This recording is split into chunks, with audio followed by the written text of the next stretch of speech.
Boa noite, amigos. É com prazer que estamos aqui de novo para conversarmos sobre a nossa doutrina tão esclarecedora, tão consoladora que é o Espiritismo, e mais alguns momentos de reflexão. Hoje nós vamos falar sobre as influências espirituais. E antes de começarmos, vamos fazer uma prece pedindo a Jesus, nosso mestre, amigo, irmão maior, que nos conceda o entendimento, que nos dê a paz necessária e a tranquilidade para a nossa reflexão nesses momentos em que estivermos juntos. Que assim seja. Então, nós vamos começar falando sobre as influências espirituais, que é uma coisa que muita gente pergunta, né? Como que nós estamos sujeitos a essas experiências, influências espirituais? Nós lembramos que existe um mundo espiritual. Há espíritos e um mundo habitado por eles. O que é o espírito? É o princípio inteligente do universo. O que sucede à alma no instante da morte? Ela volta a ser só espírito.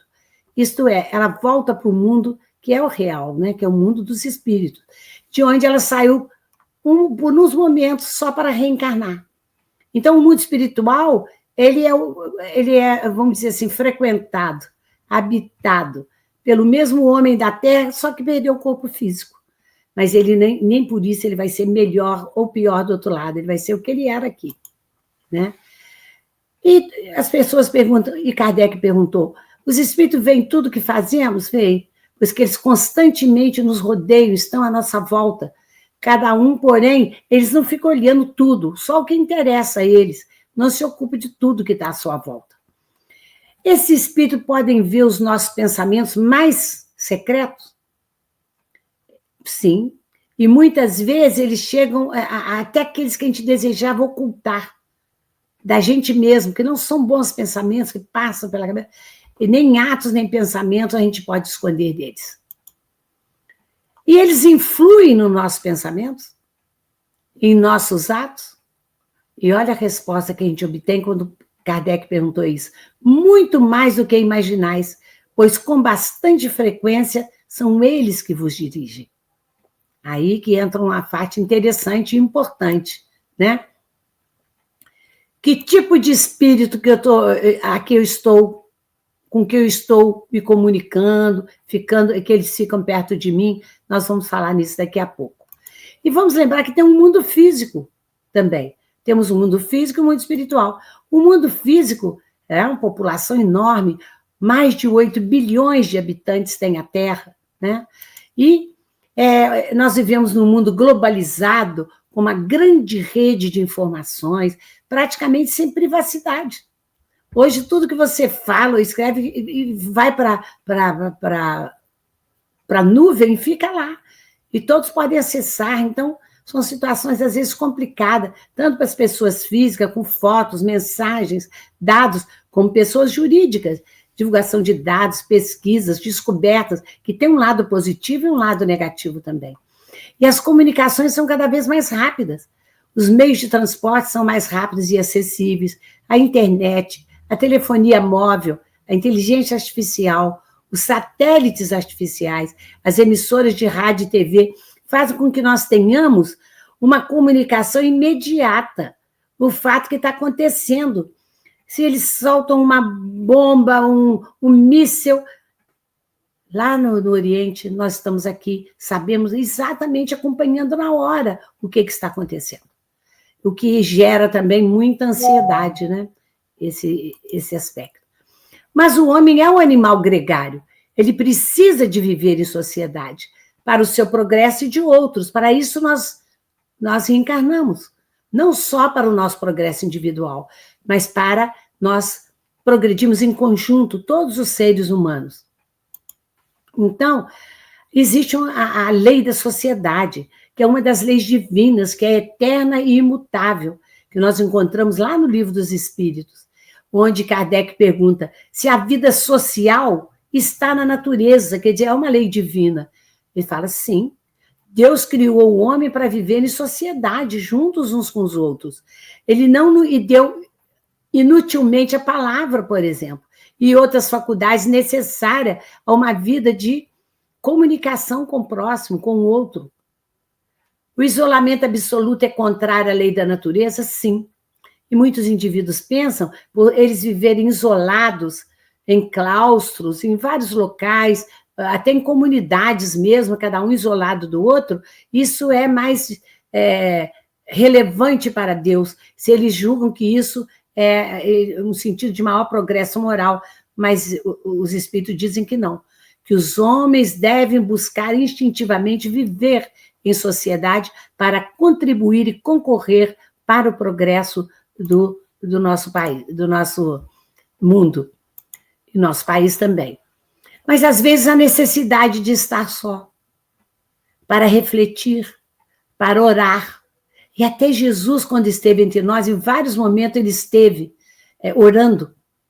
A Amélia Rodrigues fala, no livro dela, Dias Venturosos, que os apóstolos perguntaram a Jesus por que ele orava tanto. Ele falava que ele tinha necessidade da comunhão com o Pai para ele se refazer. Falava, mas mesmo vós que vieste diretamente do enviado por Deus, ele disse, sim, todos necessitamos disso para nos refazermos. Agora, é diferente da solidão. Solidão é estar só, mesmo na multidão.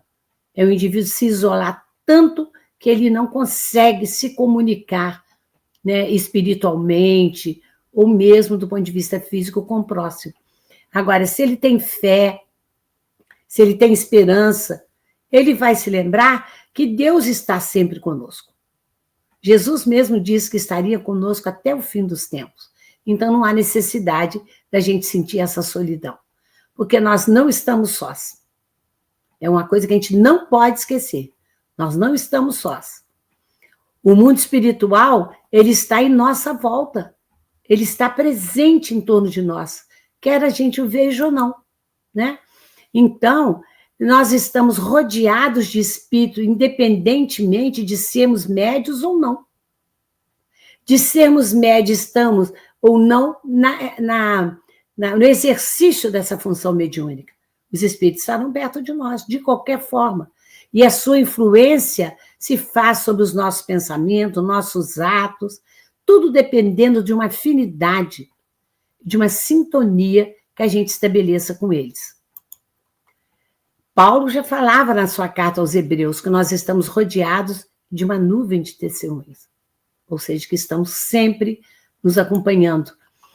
Quando perguntaram a Emmanuel, lá no roteiro, ele fala que mais de 20 bilhões de almas conscientes desencarnadas estão em torno do nosso domicílio terrestre. E muitos bilhões de inteligências subhumanas que são aproveitadas nos trabalhos mais simples, mas que também são importantes para o progresso planetário. Estão simplesmente em outra faixa de evolução. E disse que, em média, existem 3 vezes mais espíritos, ou seja, desencarnados, do que encarnados. Então, se tem 8 bilhões e 100 de encarnados, tem 3 vezes mais do que isso, desencarnados. Perguntaram também a uma entrevista que está no Anuário Espírita, que foi feita com Emmanuel. Não, esse foi com o André Luiz, que perguntaram para ele quantos indivíduos, quantos espíritos, numa idade racional, estão na circunvizinhança da Terra. Ele fala também mais de 20 bilhões, em todos os níveis e estágios de evolução. Então, nós nunca podemos nos considerar sozinhos, e nem que estamos sujeitos a essas influências. O Chico também, aqui com o Emmanuel, né, no Pinga Fogo, lá na TV Tupi, famoso, e falou, somos bilhões no mundo espiritual. Bem, mas quem são esses espíritos que estão perto de nós? Então, lá no livro dos médiuns, Kardec vai dizer que os espíritos povoam o espaço. E nós temos ele constantemente em torno de nós, intervindo nas nossas reuniões, seguindo-nos ou evitando-nos, conforme nós atraímos ou repelimos. Aí ele já vai dar o primeiro dado. Existe a afinidade, a sintonia com que nós atraímos esse espírito para perto de nós. Então, que eles estão aí. Essa influência oculta desses espíritos sobre os nossos atos e pensamentos, ela vai se dar independente da gente querer ou não. Independente de sermos médium, né, de uma forma mais aparente ou não. Ou se estamos também exercendo aquela atividade mediúnica naquele momento. E pode ser tão sutil essa influência que ela confunde até com os nossos pensamentos. A gente pensa que não é um pensamento externo. Agora, o mais importante de tudo, que tipo de espíritos estão convivendo conosco? Então, a gente tem que aí se lembrar dos mundos, das categorias dos mundos habitados, desde os primeiros, que são os mundos primitivos, pelos quais nós já passamos. A Terra já foi um mundo primitivo, né? Onde se verificam as primeiras reencarnações da alma humana, passando pelo mundo de provas e expiações, que é onde nos encontramos ainda, onde o mal predomina, passando para o mundo de regeneração, que seria o nosso próximo passo, onde as almas ainda têm que passar por certas dificuldades, mas já tem outras forças, o mal já diminui um pouco a sua influência. Depois os mundos felizes, onde o bem supera o mal. Enfim, os mundos celestes e ditosos, só espíritos purificados, onde reina só o bem. Então, a Terra, ela necessita da nossa contribuição para ela mudar de um mundo de provas e expiações para um mundo de regeneração. Porque há uma necessidade da mudança individual para a melhoria do planeta. Por isso, há uma responsabilidade individual e coletiva. Nós não podemos esperar sentado que a Terra se transforme num mundo melhor. Nós temos que procurar irmos nos melhorando para que essa psicosfera vá se adaptando a um mundo de regeneração.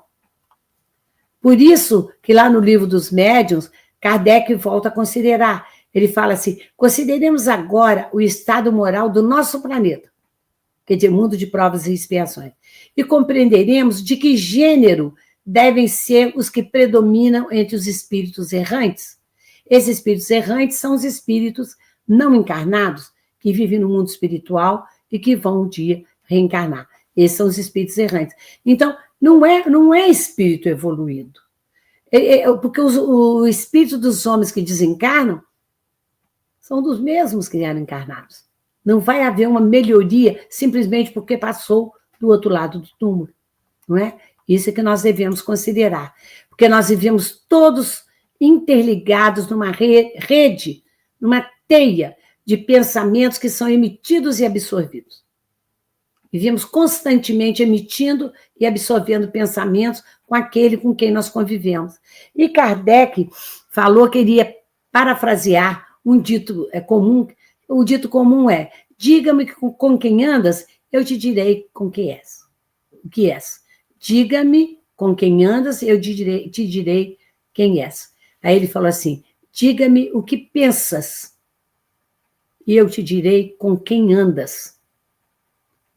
Quer dizer, só pelo nosso pensamento, quem que nós vamos atrair para perto de nós? E que vão fazer a sua influência sobre nós, sobre o nosso espírito. Aí ele fala, diga com quem andas, eu te direi. O que pensa, eu te direi com quem andas. Eu estou confundindo um pouco aqui. Então, nós temos que estar convictos que nossos companheiros na Terra ou no mundo espiritual são aqueles que nós escolhemos. Nós escolhemos com as nossas solicitações interiores, que nós chamamos para perto de nós. E se o homem pudesse contemplar essas correntes de pensamento que ele emite e que absorve, nós veríamos que todos estamos no regime de comunhão, segundo os princípios da afinidade. Você tende a ficar com pessoas que pensam como você, né? Espíritos também. Até no mundo físico é assim. Nós temos uma maior facilidade de comungarmos os pensamentos das pessoas que vivem, que querem, que desejam, que trabalham como nós. E no mundo espiritual acontece a mesma coisa. Porque o homem está envolto nesse largo oceano de pensamentos, que o meio da comunicação já não é mais o verbal, já não é mais através da palavra, mas é através da substância mental, do pensamento. Então, a gente absorve essas influências espirituais através do pensamento que nos chega, que nós buscamos. Nós buscamos. Então, a base de todos esses serviços de intercâmbio que existe entre os dois mundos, físico e espiritual, está na mente. Na mente, que nós vamos atrair os recursos de conformidade com a natureza das nossas ideias, aspirações, invocações e apelos. E não podemos julgar que, às vezes, os espíritos chegam a nós porque eu sofri uma influência ruim de espírito. Não. Às vezes eu estou me preparando e tendendo a ter perto de mim aquele tipo de espírito com aquele grau de evolução. É isso que eu tenho que pensar.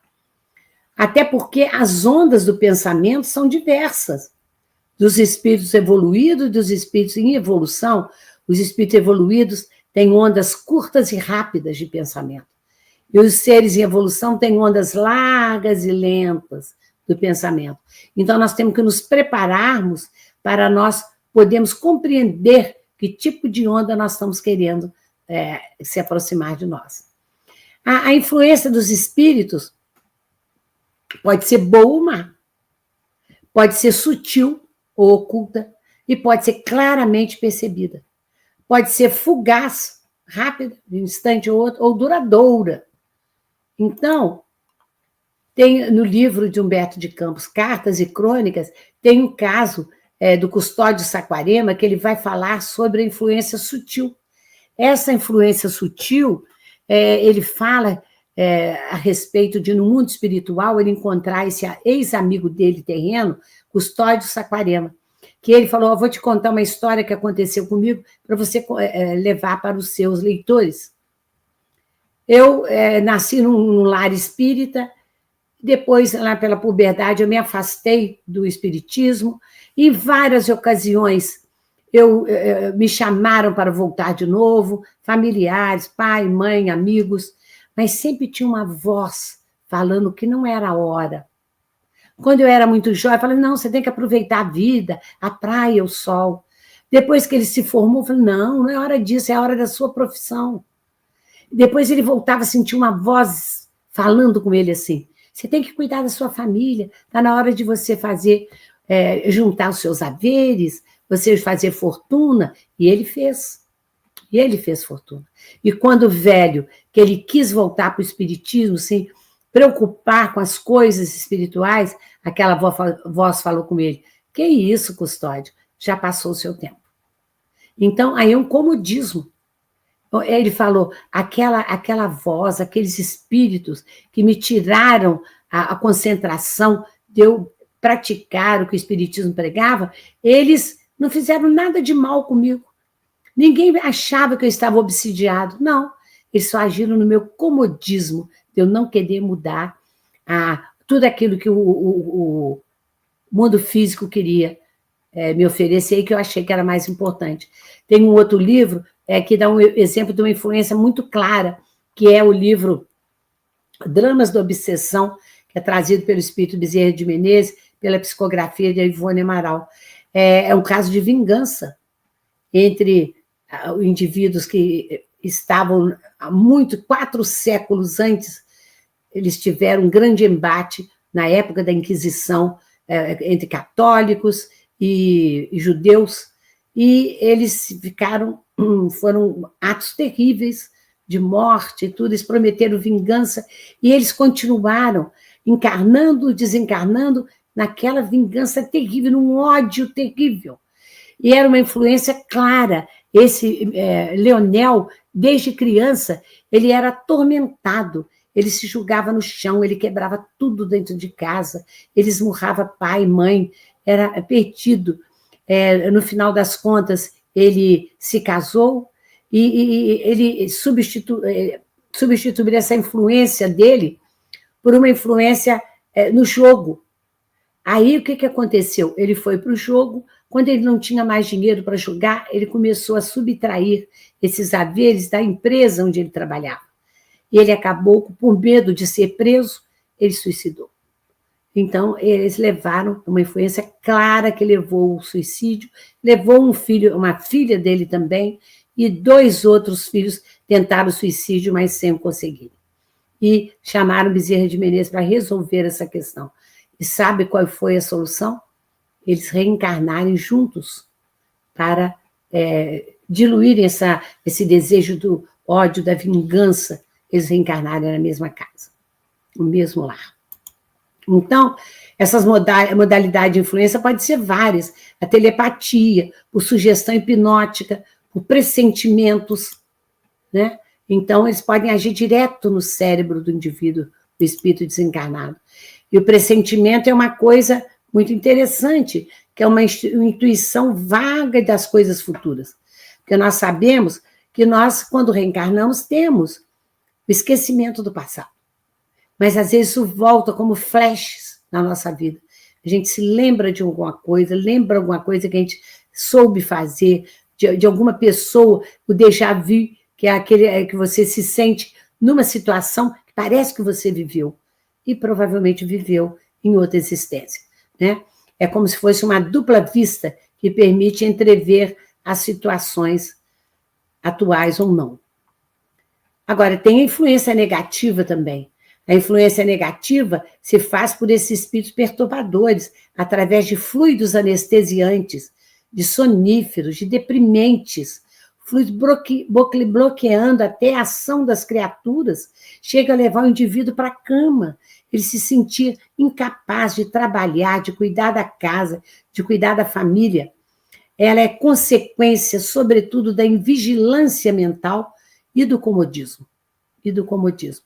Então, o Raul Teixeira nos fala para a gente erguer uma oração e rogar aos benfeitores celestes, o nosso anjo da guarda, protetor, esse socorro, uma assistência para desviar esses dados morbíficos que se destinam a retardar a ação do bem na Terra, a ação do bem em cada um de nós, né? Então, você nota como que a oração entra aí como um poderoso agente.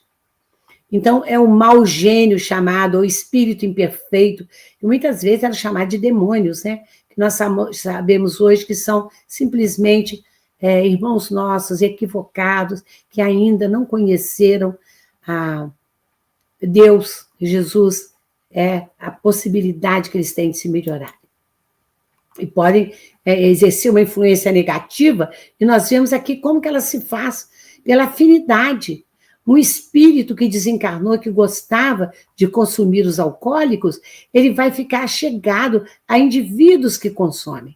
E eles aspiram, olha só, aqui está dando a ideia, eles aspirarem esses fluidos decorrentes dos eflúvios alcoólicos, como se eles estivessem ali aspirando aquilo que o outro estava consumindo. E levam-os a consumir cada vez mais, levam a brigas, até mortes, acidentes por causa desses alcoólicos consumidos. Vão fazer com que eles tenham cada vez mais a vontade de fazer esse consumo. Por que Deus permite que os espíritos nos incitem ao mal? Façam isso com a gente? Kardec perguntou. Aí os espíritos respondem que os espíritos imperfeitos são instrumentos destinados a experimentar a fé e a constância dos homens. Por isso que Deus nos deixa. Com que fim esses espíritos imperfeitos nos induzem ao mal? Só para fazer sofrer, igual eles sofrem. Mas isso diminui o sofrimento deles? Não. Mas eles fazem de inveja por nos vermos mais felizes do que eles. Agora, a obsessão é uma ação persistente de um espírito mau sobre o indivíduo. Apresenta características muito diversas, uma simples influência moral, até uma perturbação total do organismo e das faculdades mentais do indivíduo, como está lá no Evangelho segundo o Espiritismo. Tem tipos de obsessão simples, que é aquela que é esse caso que o indivíduo fica permanentemente perante o outro, dando as ideias para ele. A fascinação que domina mais o indivíduo e que ele não percebe que ele está sendo influenciado e que se afasta dos outros até, para que eles não tenham uma influência, os amigos, para que não tenham influência positiva sobre ele, a fim de ele perceber que está fascinado. E na subjugação, que é o controle total do indivíduo, que faz com que ele tenha convulsões, que ele fique na cama prostrado completamente, a depressão profunda. É um mecanismo de subjugação. As influências positivas também estão aí. Estão, por exemplo, quando você tem uma pessoa doente, em que eles vão influenciar uma equipe cirúrgica, uma equipe de tratamento, né? E tem um livro, Painéis da Obsessão, do Divaldo Franco e Manuel Filomeno de Miranda, que o Manuel Filomeno vai falar assim, que durante um ato cirúrgico, o indivíduo ele tinha uma tuberculose grave, foi operado aqui na Terra, né, por um médico terreno, e tinha os médicos da espiritualidade do lado desse médico terreno, igual nós vimos aqui. Igual aqui. Eles estavam operando, tirando parte do pulmão dele, que tinha sido por problemas espirituais passados. Vale a pena ler o livro, que é muito interessante. Ele teve que tirar o pulmão, grande parte do pulmão. E na hora do ato cirúrgico, Manuel Filomeno de Miranda falava, dificilmente se distinguia o que o médico terreno estava fazendo e o médico espiritual. Tamanha era a perfeição e a união mental em todos os atos coordenados. Olha que coisa bonita. Isso leva, então, a gente a pensar que o médico, na hora de fazer uma cirurgia, de cuidar do paciente, ele deveria orar para ele conseguir esse tipo de influência benéfica, não é? Tem ainda os espíritos protetores, espíritos simpáticos, espíritos familiares. Espíritos simpáticos são aqueles que têm as mesmas ideias nossas, às vezes são crianças ou adultos, que simplesmente nos acompanham, porque têm alguma afinidade, já foram amigos, etc. Os espíritos protetores, eles já têm um maior, vamos dizer assim, influência sobre nós, no sentido que ele é o anjo da guarda, chamado, ou bom gênio. Ele tem uma missão de acompanhar o homem na vida e ajudá-lo a prosseguir. Ele é designado para isso. Não é que ele fica o tempo todo, mas nas horas importantes ele está sempre perto do indivíduo. E os espíritos nos dizem que nós devemos sempre orar para que eles estejam ao nosso lado, nos ajudando, nos intuindo, e nós nos predispomos a aceitar as informações, as ideias boas que eles vão nos trazer. Espíritos familiares são espíritos menos evoluídos, porque os espíritos protetores são sempre de um grau superior de evolução em relação a nós. E os espíritos familiares não. Às vezes é um pai, uma tia, um parente que está ali, que gostam de nos ajudar, de estar perto de nós. Agora, o que é importante?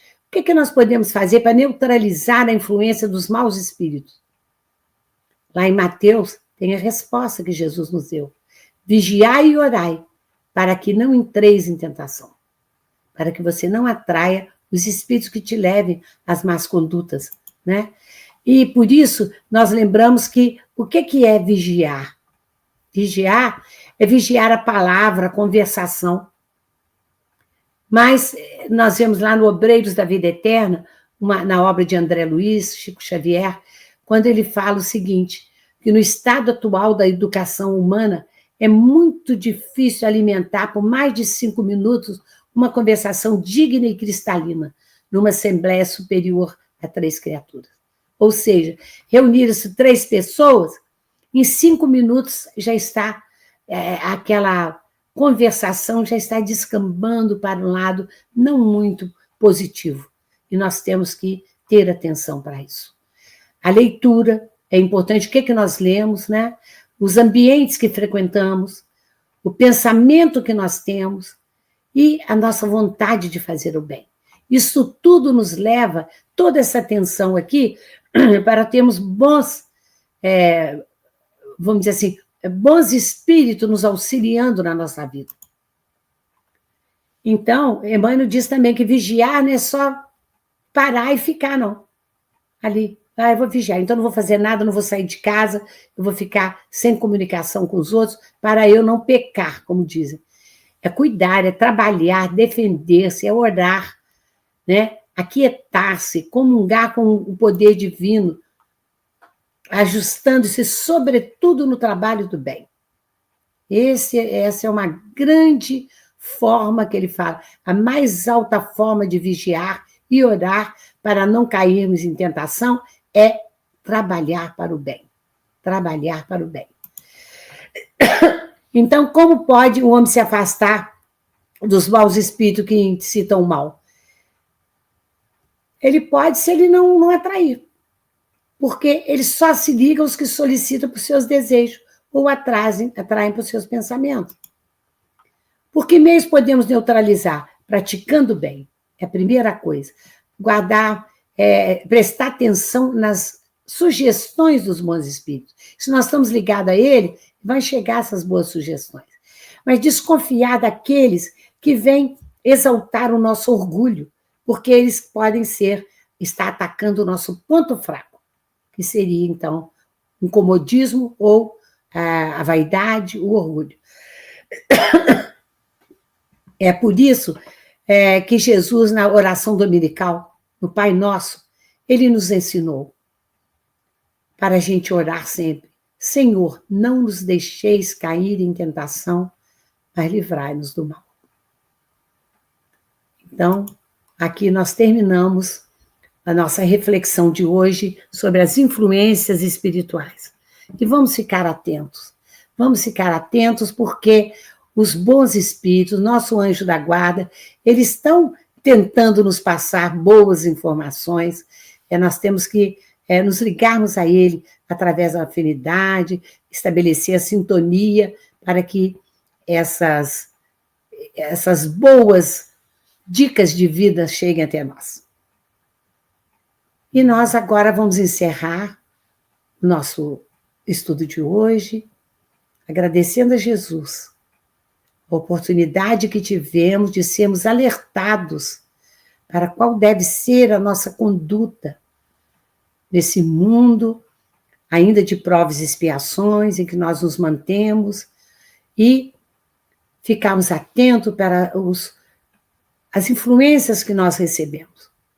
Nos afastarmos dessas influências negativas através da oração, através da vigilância dos nossos pensamentos, nossos atos, e nos achegarmos às influências positivas, também através da vigilância e da prece, que é como nós podemos nos contactarmos com o mundo espiritual, que muito vai nos ajudar para nós moralmente nos elevarmos e nos afastarmos dessas influências maléficas.